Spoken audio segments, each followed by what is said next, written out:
Welcome, ladies, to the Real Estate Investor Show, providing inspiration, strategies, and insight to empower women investors to live balanced and financially free lives. Now, here are your co-hosts, Liz and Andressa. So in today's episode, ladies, we have Aline Bender.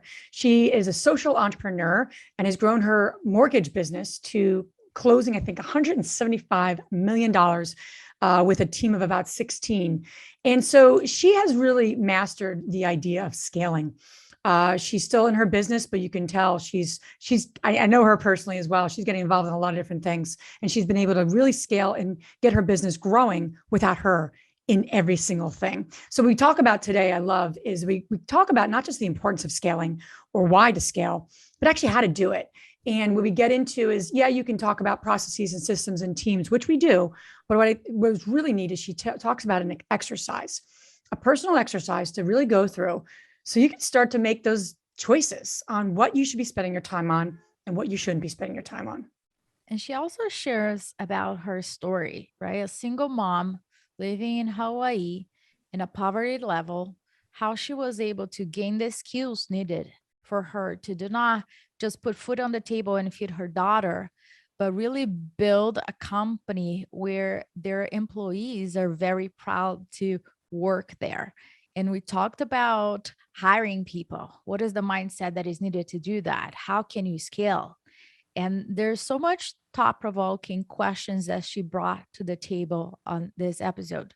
So if you're a solopreneur hearing this right now, looking to build your business and take yourself out of the equation so you can live life on your own terms, this episode is for you. Welcome back, ladies. This is Liz. And this is Andressa. Welcome back to the Real Estate Investor Show, where we are on a mission to empower women to live a financially free and balanced life. I like to say that every week, right, Andressa? It is. Whatever balance means to you, don't get triggered.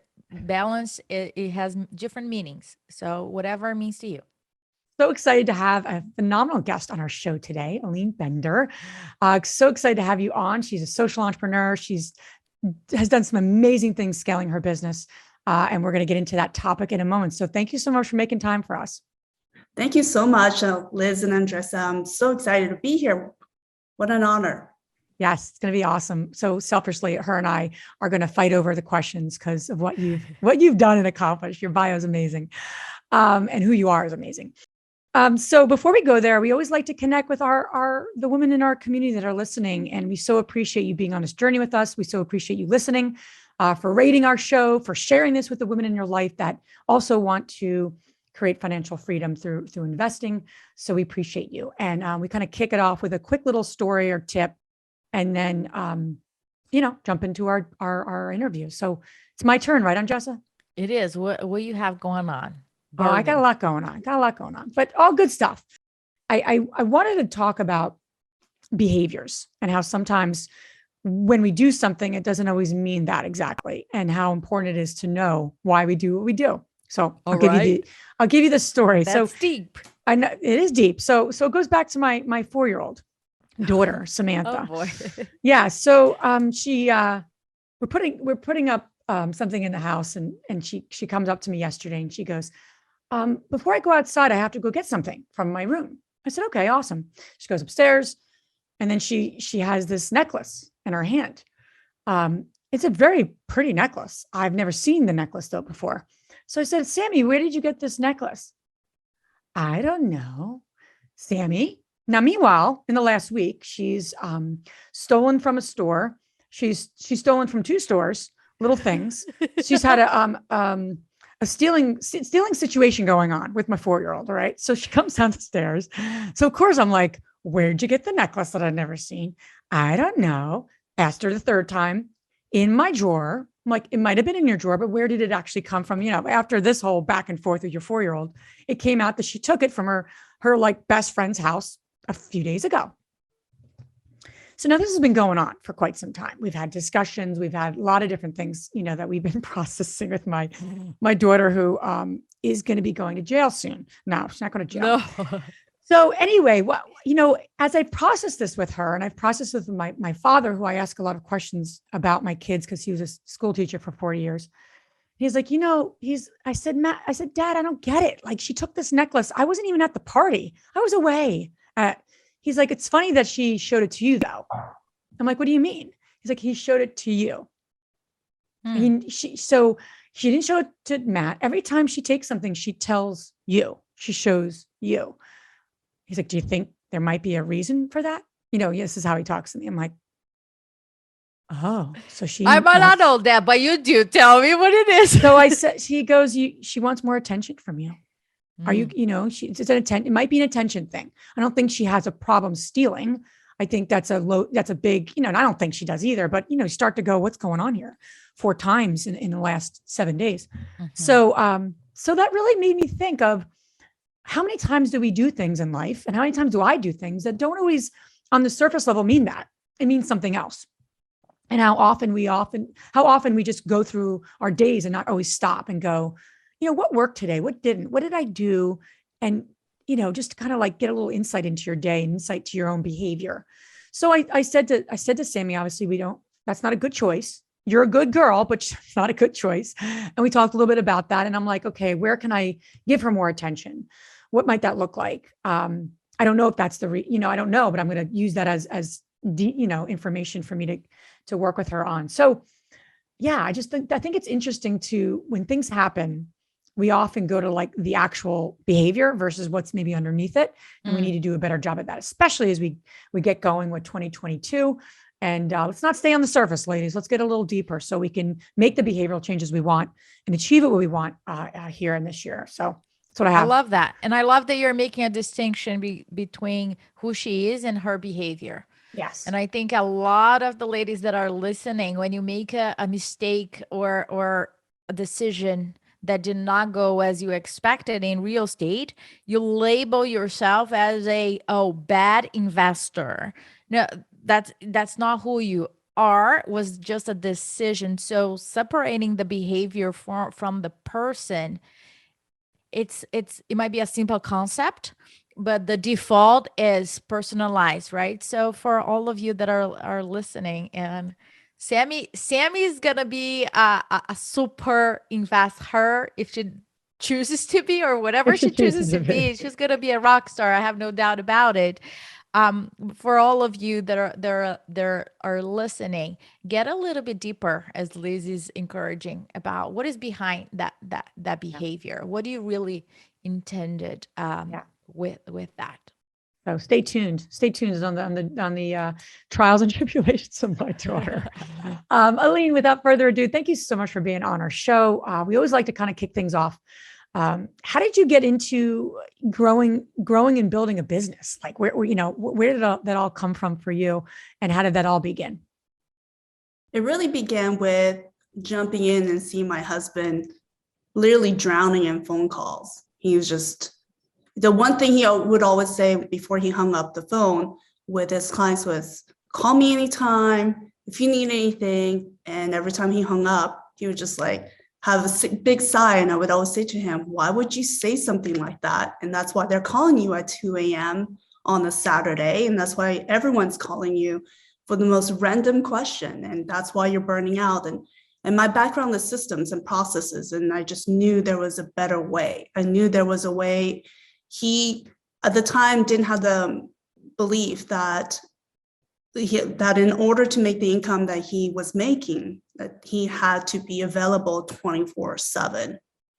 And I completely disagree with that. So it's almost kind of like, let me fix this. I like fixing broken systems. And that was such a big challenge. And especially since I did not know much about the mortgage industry, I just knew that it's once you understand systems and processes and building people, you could apply that to any kind of business.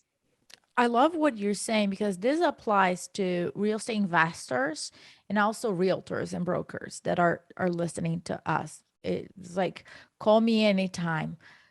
Oh my gosh, it's like painful, right? Because I don't want to call you at any time, and I don't want to call my team members, Liz, or at any time. I don't want people to call me at any time. But Eileen. I think that what people do is that they attach their value, who they are, to what they do. So it's who they are in a nutshell.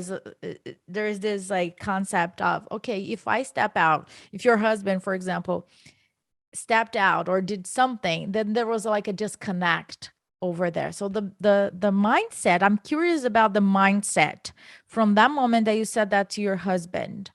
How did you both work that through in order to indeed put process and systems in place?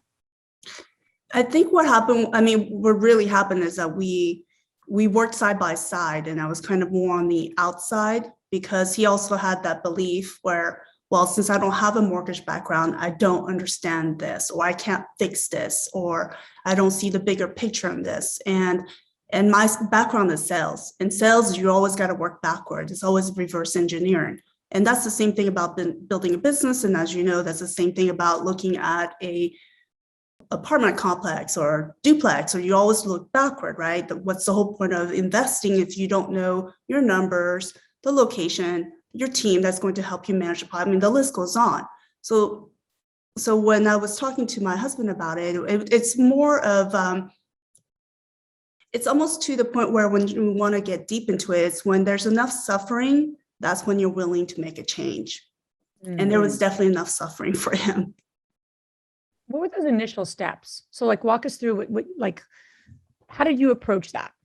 So working, Liz, you work with your husband, so I don't know how things go for you, but working with your partner, whether it's your husband or just a life partner or just a partner in general, it could be very challenging. And my approach, and it's the same way I approach sales, is that I'm patient. I'm very patient, and I pay attention to the pain. And so I would take one chunk at a time, and it really came down to math. I was showing him, look, let's look at your current loan officers, your employees right now. You have a huge office. We were in Honolulu, Hawaii, which real estate over there is very expensive, you can imagine. And so he was leasing a large office, which was really nice in the heart of Honolulu. And he had 4 loan officers, which he W-2'd. And I just did simple math. I said, it basically came down to, you bring 80%, you pay for 80% of the expenses, and you produce 80% of the volume, but your 4 employees produce 20% and they collect 80%. So it was an 80-20 backward. And it wasn't until I put pen to paper and just broke down simple numbers, just the 80-20 rule, that's when he realized that he was working backwards, not in the way that he wanted to. And he was just going to keep drowning and drowning. Wow. That I like that even though you did not have the experience in the mortgage industry, all your experience in sales and your personality, your talents, your strengths really were complementary to him.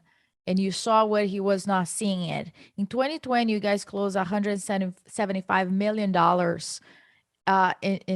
in real estate loans. That's very impressive. So when you look back, right, when you guys start scaling it, what were you mentioned the 3 steps to scaling it but not burning out? Sure. So number one is that when you're building a business, and realtors, whether you're a realtor, loan officer, whatever it is that your profession is, you got to have the mindset that you're building a business.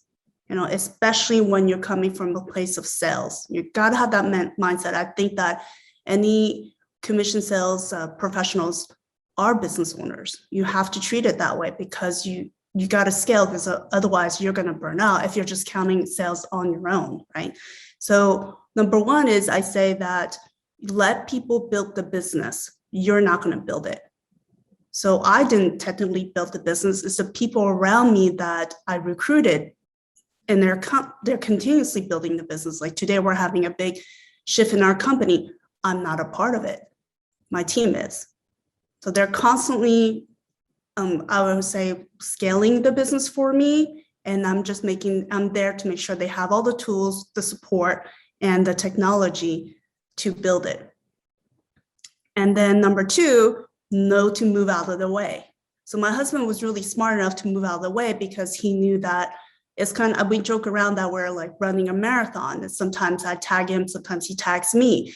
And so he was kind of tapping out just because of burnout. And I jumped in full of energy, full of ideas. And that's, so knowing when to let go, it's huge, and basically move out of the way. So right now I'm slowly tapping out because my team now is taking, is going on the marathon for us. And then lastly, I would say always look at, if your business is not making $250,000 net, meaning after expenses, everything, that's what you get to keep, don't start another business. Keep things very simple. Focus on one thing.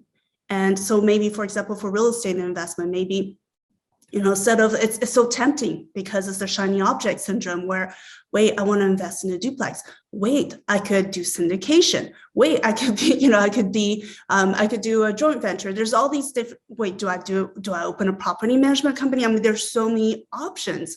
I would say stick to one thing, be really good at that, get to that number, whether it's 250 for you. For me, it's 250 net before you go venture something else, somewhere else. And there's so many golden nuggets in that last one because you could do a value add. So right now, our business right now, there's 6 to, I think we're working on the 7 different form of income that our business is producing. It used to be just one source of income, and now we have like 7 sources of income within that one business. Oh my gosh, hold on. Let's stop there. I want to do a workshop on this. But basically what you're saying is master one source of income, establish what is your criteria. For you, Aline, is 250K net. And once you do that, then you go to the second and third and fourth, in your case, the 7th. I love that because we are all like very, our entrepreneur spirit, we see different opportunities, right? We see how much, for example, the wholesaler fee is, or the property management fee is. And many times we're like, we can take that over. And all of a sudden you have several things that you are doing and you're spread too thin. So I think that as a rule of thumb, that needs to be established, whatever that criteria is, before you even talk about the next one, right? And let me just say one thing here, and it's hard for the visionaries that are listening. Or the visionaries that are listening to me right now are like, what do you want me to do with all my ideas? Right? Write them down somewhere. Write them down somewhere so you don't forget where it is. But I really love that you put that in place. And that works like a success criteria, right? Because when you go from one thing to another. But did you do that right off the bat, or this was something that you start realizing after you had faced several challenges that did not work out?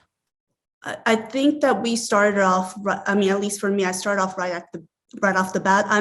I joke around that I'm very lazy, which is fun because I could work 15 hours a day, and I've had to. But I like to create, and that's more of an approach of a system mindset, that I like to create systems that are extremely efficient. And that's part of efficiency. It truly comes down to, I mean, if you don't have to work harder, don't work harder, just work smarter. But obviously you're going to work hard at first to get it set it up. But once you set it up, then let it run. And instead of building something from scratch, why don't I look at what I already have and am I truly maximizing it before I go start from scratch somewhere else? Yeah, that's an interesting point around the maximizing. So how did you what was an example of that in your business?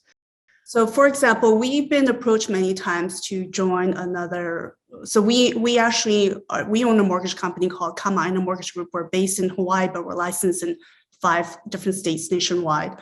And so we've been approached by other brokers to go under their umbrella and just use their brand and then just build our business that way because you can. And we were challenged a lot. We were thinking, it's just such a much easier way to do it.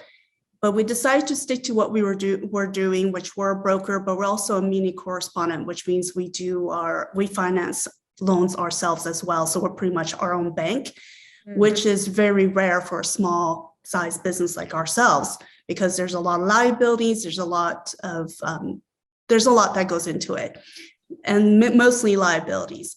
And so to answer your question, was the reason why we did that is because if we're going to do one loan, there's parts of the loan that goes through where you're having to either send it off to, let's say, for a broker, and they get a bigger chunk of it and they handle everything off to you, or you keep it in-house and you manage it as much as you can.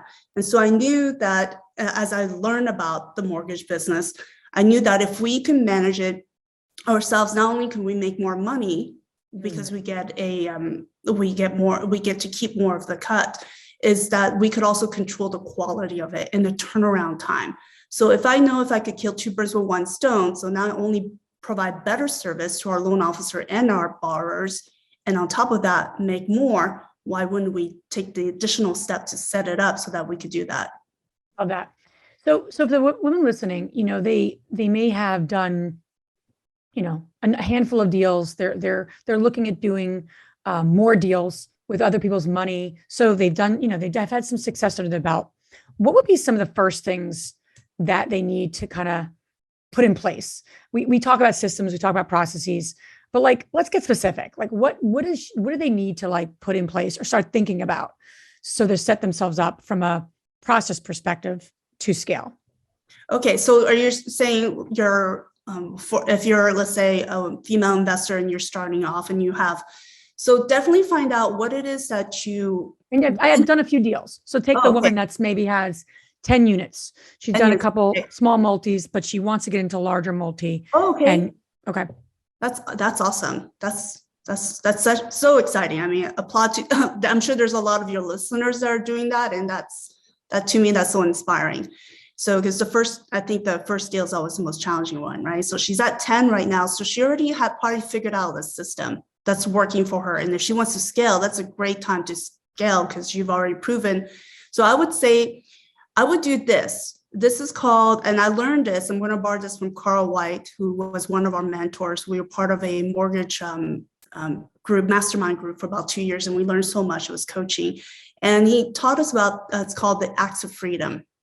And the acts of freedom basically is kind of like Thor, it's like the superhero where, you have for him, it was a hammer, but basically you're going to take about an hour to do this exercise. And you literally just write down everything that you're currently doing, like absolutely everything, including your personal life. Like if you're grocery shopping, filling up the gas tank, whatever it is, picking up the kids, helping with homework. I mean, whatever it is, just write it, like just a brain dump of what Liz is doing day in, day out.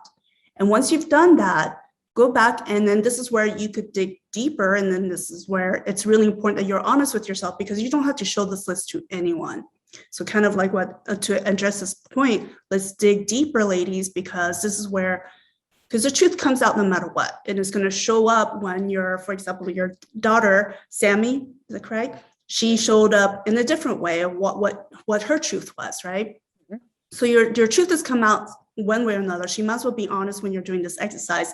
Circle the top 3 activities or tasks, whatever it is, or responsibility you want to label it, that you truly absolutely love doing. Like you love doing. It may not make any sense at all because you probably could, your net worth, your hourly net worth probably is 5 times of what you circled.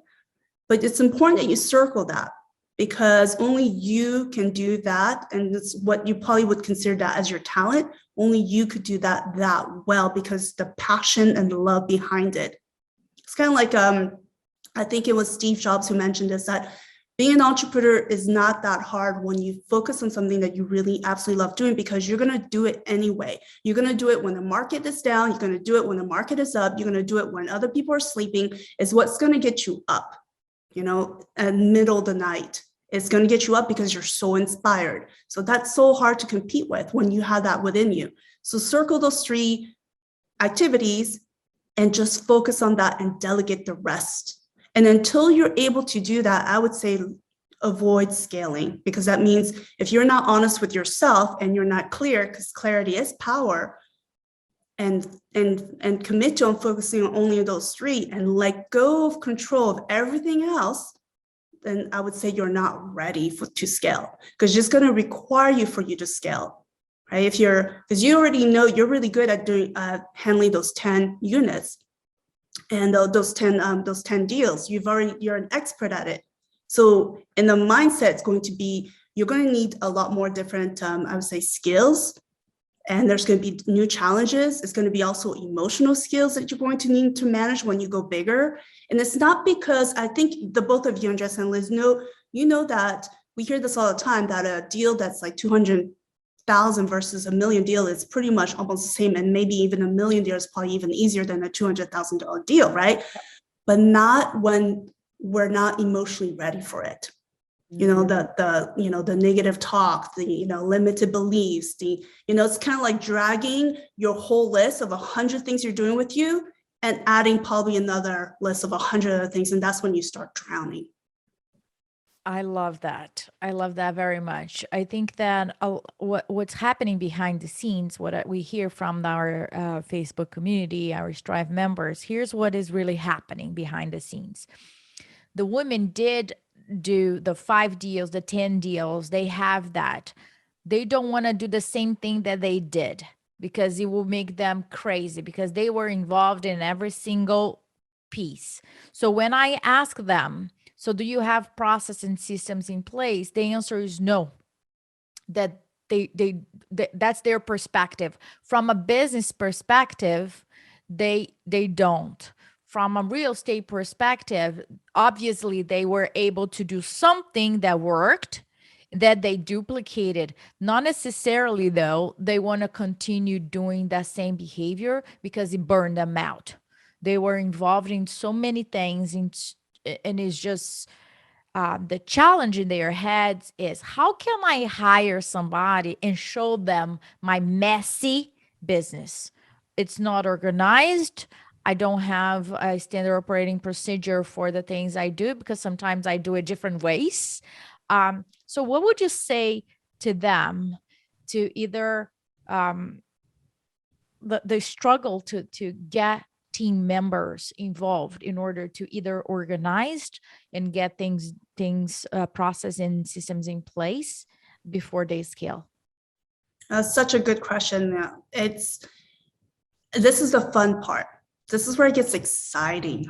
And the reason why it gets exciting is because I think, at least for me, especially growing up in an Asian household where the female are taught to, we are responsible for everything. Not only do we have to be really good at our education and advance in that, but we also have to take care of the youngest sibling. We're the ones who have to clean up. The list goes on. So we're multitasking all the time, and we have tons of different responsibilities. And it's usually a more, you don't ask for help, you just do it. So we're trained to not ask. At least growing up in my household, it was like, you don't ask for help, basically. You just figure it out and you do it because it's your responsibility, it's your duty.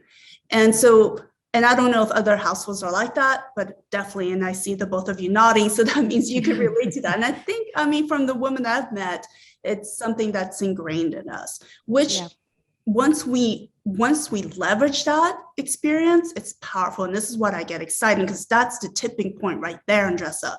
Your first hire it's always going to be, I always surround myself with people that are way smarter than me. So, it makes me look smart.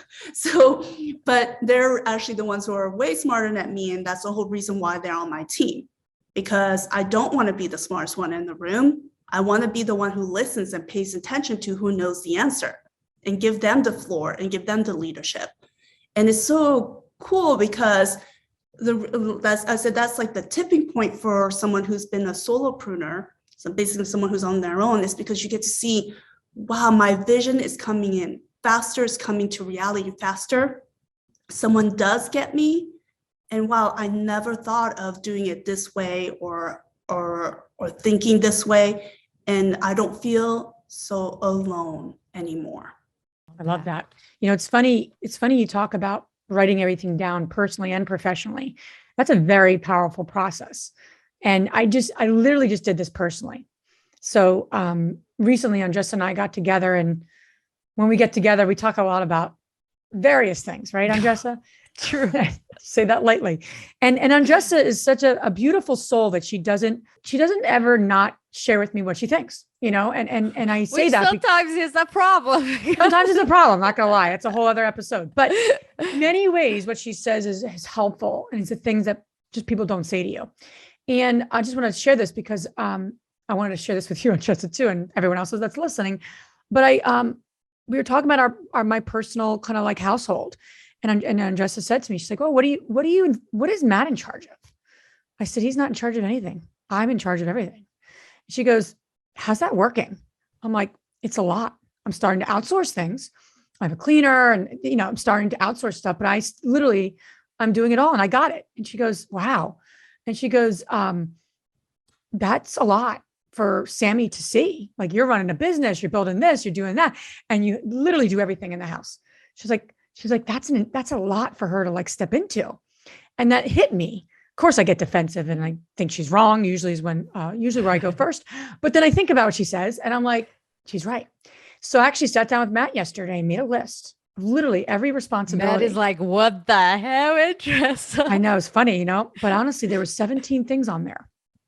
From gift giving to running from in buckets. And then there's sub buckets under the 17. But we have about 17 buckets to run our household, inside, outside, kids, everything. And I started thinking about it. I'm like, holy shit. No wonder why I'm fucking overwhelmed. Excuse my French. I'm like, I'm owning all these things. Maybe there's one thing he owns. All of them. I'm like, holy crap. So then we went back to the list and we talked about our strengths and skills. I said, he's like, what do we, he's like, wow. And he said, wow, too. I was like, holy crap, this is a lot. And so we went through the list and we started to say, what can you own? And he's going to be in charge of meals. He's in charge of grocery shopping. And he's like, I could just end there. Cause if I take those two things up, I'm like, no, we're not ending there. Keep going down the list. So we kept going down the list. But honestly, we're not completely 50-50, but it's a really big deal. And I feel really good about it. My point in saying this to you ladies is that we often think, I'm not doing that much. Write it down. And then if you agree with yourself after writing the list down, then let this exercise go, but really do it. Because I did not think I was doing that much. And then to write it and then to sit with it for a moment, I was like, how did we just do this right now? How did we get to this point? But life is that way and we need reminders. So I just wanted to mention that as a quick segue here. Yeah, Liz, well, congratulations to you and Matt. That's going to be a game changer to partnership. And especially Andressa, that's the people that will tell you the things they're not, most people won't tell you are really, present with you. And for her to point that out, it's a huge gift. And you took the gift. It wasn't hard at first, but you took it.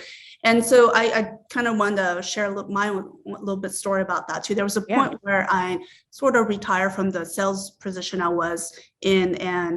And when I first got married with my husband, and he was in the mortgage business, and that's where he was kind of started the drowning part in it. And he would just see me tinkering here and there because I was working on maybe setting up a book or something. I didn't know what I wanted to do. I just knew I needed to share my sales system to the women out there to help them get out of poverty like I did. And so it looked like I wasn't doing much. But at the time when we first got married, I really wanted to split our finances because he is very much a visionary and for me, I'm more of the planner. And so I wanted him to have a better relationship with money. And in order to have a better relationship, I didn't want it to be, how'd you say, tucked away under the rug because I was handling all the finances. I wanted him to see what it took to afford what he wanted to afford. And so I took another step further and I itemized everything that I did for the household and I put a dollar value to it. I literally researched how much it would cost to find someone to grocery shop for you, to have a personal chef, like the whole list. And it was a long list. And when he looked at it, he was like, are you joking me? Why did you do this? And I said, because let's really take a look at it. This is what you get. And so whether, you come home and you see me on my computer, it looked like I didn't do anything all day. Because they always walk in at the worst time, right? When you finally watch a little bit of The Real Housewives, just to have a brain freeze, right? You're like, oh my gosh, I should finish, clean the house and did all these things. And then he's sitting here, he walks in and I'm watching TV. But so I did that list, and not only it wasn't so much for him to see, even though I made him sit down just like you, Liz, and like, let's go through this. But I needed to see it. I needed to see it, and I needed to see that, is this what I really enjoy doing? Is it really worth my time? And I think that's what's really hard too, as you said, that you're starting to like kind of delegate it out and hire it out. But even feeling comfortable of letting someone else clean your own house. When I was raised of, you clean your own house, you clean your own toilet, you do all this. Why would you let somebody else do it when you could do it? Yep. It's that permission.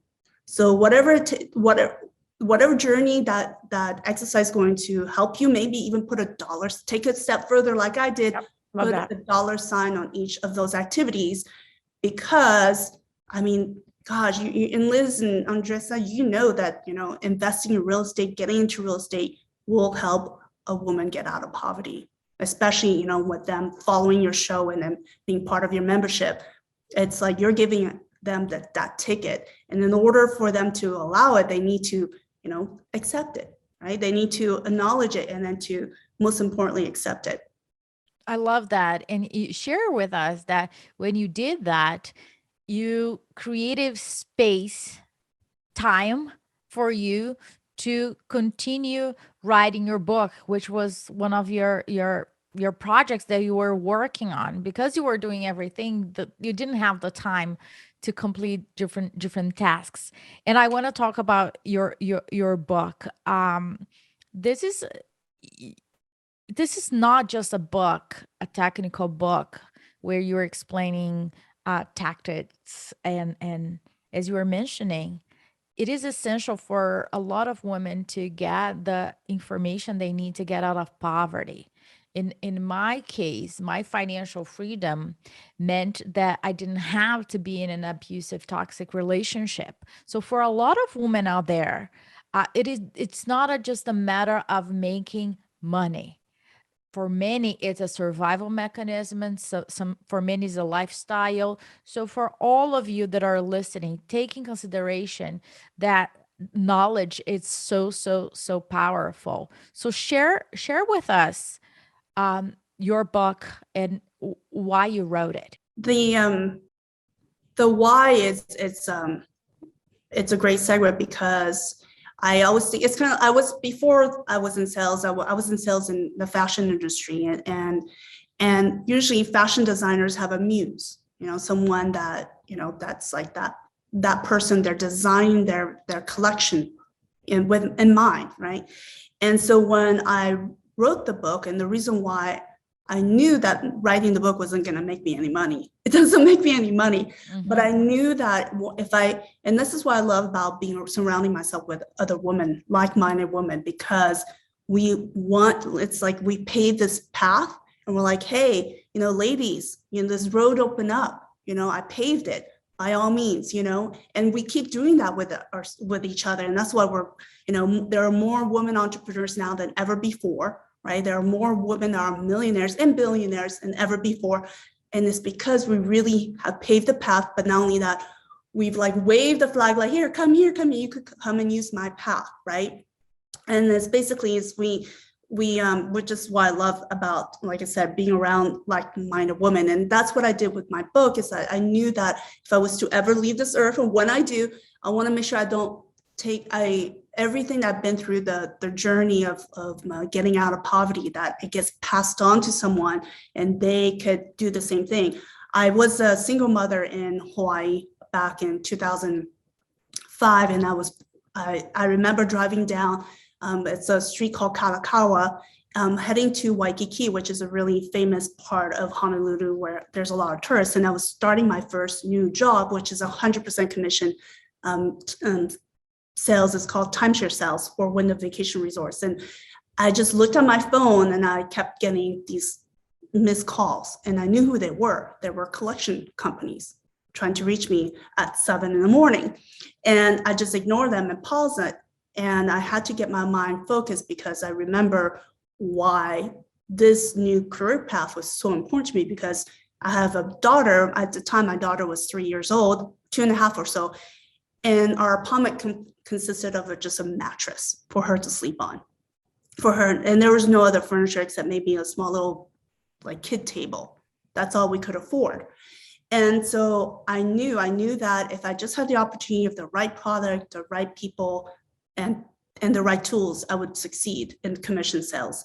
And so I did. 5 years later, I was one of the top producers nationwide, and I made a lot of money, a lot more. And my best year, I think I made $500,000. So some months I made 70,000, and before the year prior to that, just to give you an idea, I made 17,000 a year. And that's because this could be a different podcast, but a different episode. But I was going through a divorce, and I put all my energy and effort in supporting my ex-husband at the time for him to complete college and whatnot and his career. And this is why it's so important that we talk about financial wealth for women, because I put my needs aside. You go to, you finish college, you do this, let me support you. You have the better degree than I do, and the list goes on. And this time I was investing myself. And I'm so glad I did, because it turned out that I was a better bet as far as financially than he was. And so I wrote the book with there is strategies in there, because I think strategy is really important. Sure. I usually, when I studied sales, I didn't really read sales books. I read mostly psychology and spiritual books, because sales is really about connecting with the person in front of you on the deeper level. So I wanted to make sure I included that in the book, and it really has to do a lot of work with yourself. It all comes down to getting yourself out of the way. So there's a lot of exercise in there, so that will take you to get yourself out of your way, basically. And that's what the book is about. And it's a journey. It's a journey about what challenges you can expect when you become a top producer, because you tend to have a target on your back, especially if they didn't see you coming as their competitor. So there's a lot of golden nuggets that way. And I want it to be just an all-round balanced book. And it's the ones that have read it and practiced it. For example, one gal, she became number one in her sales position. Her first sales position became number one in the country for her, and that was in Canada. And I'm here in Vegas, and there was actually a group of people that bought my book and started their own, I guess, group, where they would read the book and then practice like a book exercise. club. Mm-hmm. Book club, yes, thank you. Yeah. And then two of them became top of their department. It's just it's really hands-on, and it's, like I said, it's got a little bit of spirituality in there, which I think it's really important, but it's a lot of self-discovery too. Love that. Absolutely. When you're, and I know you said this before, but when you're building your team, you're building your sales kind of like experience. You're building your experience, you're building your, results, if you will, especially if you're 100% commissioned. You will burn out if you don't scale and you don't build the systems and processes. So I love that your book goes into all of what you just said. That's amazing. But then to know your philosophy behind, okay, now what, right? Because you can, and I was there too. I could be working really hard, making a lot of money, and you just get tapped. You just there's no other way to go here except not sleep, to make more money. And that's not what anyone wants. So I just love that. I love that you have that element of balance. I really want to go here before we wrap up because you have a philosophy around hiring people. And I would love for you to share that, because it's not what everyone always thinks about. So, and again, women listening, women in our community, they may have experience with VAs or, maybe a part-time person, but you have a very different philosophy around all that. So I'd love to hear what your thinking is behind that of when you're scaling around who to employ and how to do it. So it really comes down to how fast do you want to get there? Because if I talk about efficiency, right? So it could take you 10 years to get there, or do you want to get there in a year? It's going to take time either way, right? And then for me, I want to get there faster. So one of my philosophies that I know eventually my physical body is going to give up on me. It's starting, some parts of my body doesn't work as well as it used to. I can't even jump and do cardio because of my back. And, and then I know that eventually my brain is not going to function as well. I feel like right now that's happening already. And I'm in my 40s. And so it doesn't take a genius to figure out that eventually mind and body is not going to work the same. But we're going to live we're going to live for a long time. I mean, the new age, it's like 80 or the average is so, right? And I don't want to work until then, and I certainly don't want my daughter to take care of me. And so what other way do I have but to scale and build vehicles so that I don't have to work if I don't want to? And so then I think to myself, okay, if I'm in my 40s, how fast do I want to get there? Do I want to get there when I'm in my 60s? That's too risky. I need to get there faster. And but what better way to duplicate myself? Because there's only one of me. So if I could duplicate myself 5 times, 6 times, 10 times with even a smarter version of me, why wouldn't I? Imagine how fast, if you did that, how much faster you would get there. And that's really what hiring is about. And not only that, there's so much more that comes with it, because now the reason why my husband and I want to keep our business growing is because it feeds so many families. And one of our we do quarterly and yearly reviews, and one of the most recent review, this one of our employees said to us that working with us made her a better mother. Wow. And so that was such a gift to hear that from her, and so that drives me to keep our business going. So hiring a team is going to give you so much more than just, when you're thinking you're hiring them to help you, you will realize that you're also helping them. And that's why it's really important that when you're hiring them and when you're recruiting them, what are you recruiting them into? Are you recruiting them into chaos? It's fine if your business is chaotic. Andressa, when you mentioned before, like, let's say you didn't have your SOPs in place. Let's say that you're just all over the place and you kind of don't want people to come in. It's kind of like, let me clean my house before my cleaner comes in, right? Which I kind of tend to do a little bit, right? Just to help her out a little bit. But so we tend to do that, but no, let them come in and see how things are, because they're better at it than you are. They're better at organizing. That's why you're not organized, but you may be the rainmaker. And one thing that I don't know, I'm not saying I suggest this, but that's what I was willing to do. When we hired our first hire, our business went through, we had a partnership that lasted about a year, didn't work out. So once that partner left our business, the business was not running so well anymore. So my husband and I had to make a decision, let's hire this key person, and I'm willing to take away my own income. I was completely okay with wiping it out. And we needed it, but I was willing to switch income because I knew she was better at it than me.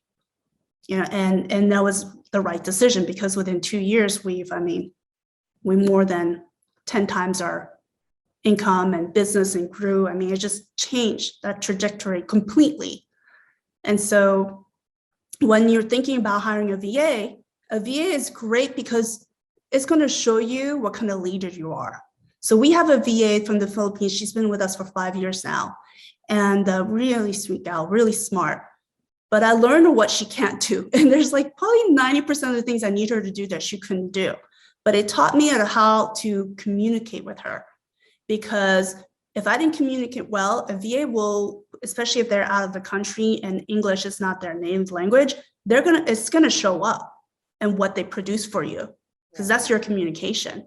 Absolutely. So VA is great for just maybe small tasks here and there. In fact, I had my VA sit on the DMV line for 3 hours because I couldn't get through to someone, but it's better than me. So I could go take care of other things. But I would say I would hire someone in the US first and hire an actual trained executive assistant first, then a VA. I know they're a little bit more expensive. I'm still using them. They're called Chatterboss. And there's 3 different levels, $25, $35, and then I think the expert level is $50, worth every penny, at least for me. And And that's because they think for me. I don't have to explain every single direction and then put it in writing and create verbiage templates, because they think for me. And that's really what you need. You need someone to think for you. Love that. Love that. We got to like definitely have you on some sort of workshop about this, because I love where you're going. And I love that you're asking tough questions, and you just shared that with us, how fast you want to get there. Like, these are really good, strategically mindful questions to ask before you say, should I hire the VA or an executive assistant? That's not where you started. You got there, but your first questions are actually the harder work for women to hear and to do. So I love that. Aline, where can the ladies listening learn more about you and get a copy of your book? I don't do a lot of public speaking like this anymore, but so definitely with Liz, I'm sure you and I and Andrea will probably talk more about doing, I love what you're all doing, because you really come from an education background. And I really believe that there's a reason why we're all here today. It wasn't by accident. It's because someone's going to listen, and that's going to be something that we shared is what's going to help her get there. And who knows, she's going to end up on your show, right? But one of the things you could start off with is getting the book, The 60-Second Sale. Kind of funny story, a real quick story. I came out with this book. It took me 5 years to write it. But it actually, when I sat down and let go of all the other things I was doing, it took me 1 year to self-publish it and get it on Amazon and Kindle, and figured this out by myself. So if I could do it, you definitely could write a book too. But get this book and then start there. And I'm on Facebook. That's pretty much it. I just shut down all my other social media. So reach out to me once you get this book, read it. And if you have questions, definitely message me on Facebook. Awesome. We're going to add all this information in Aline's book link on our show notes. Now we're going to transition to our fabulous 3 questions. The first one, Aline, is, what is the most transformational book you ever read? I would say Jonathan Leventon Siegel, and I think it's by Bach, B-A-C-H. It's a really old book, I think from the 70s. Tiny little book, you could probably finish in 15 minutes. What's the most powerful routine that you do to create a financially free and balanced life? I would say a list of gratitude. Gratitude is the fastest way to pivot. If you're in a bad mood, if you're scared, if you're whatever it is, stressed, whatever it is, can't fall asleep at night because things are keeping you up. It's write at least 50 things that you're grateful for, and that you'll be able to pivot, shift, and then get right into what you need to take care of. And our last question is, which woman, famous or not, has inspired you the most? I would say Audrey Hepburn. That's great. That's great. Aline, thank you so much for being on our show and sharing your wisdom with the women listening. So thank you so much for sharing yourself as well. Thank you for having me. If you enjoyed this podcast and want to receive updates on our next interviews, go to our website, therealestateinvestor.com. There, you can subscribe to our show, become part of our investor community, and get updates on upcoming episodes.